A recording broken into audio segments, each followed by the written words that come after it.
Heavy rain, strong winds and even sleety snow will be seen along the northeast over the weekend as the region is pummeled by its first and very early nor'easter. On Saturday morning, winds hit up to 65 miles per hour in New Jersey as the grim weather took hold. There were solid downpours throughout the morning which will continue over the weekend.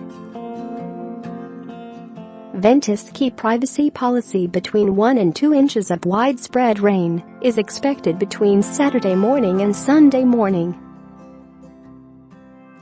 In upstate New York and parts of Massachusetts, the first snowflakes of the cold season began to fall.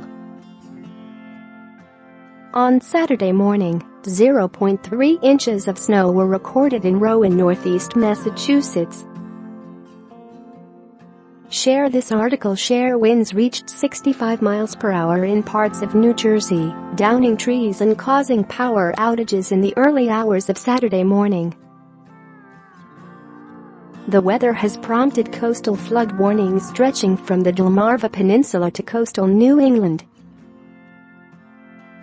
In parts of Long Island, surges could reach 3.5 feet, according to the Weather Channel. There are also strong wind advisories in place across New York City, where gusts are expected to reach 50 miles per hour.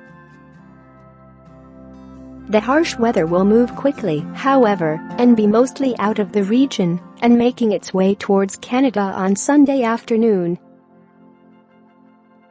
Temperatures will hover between 40 and 50 in most parts, bringing an unseasonable chill to the region to close out October.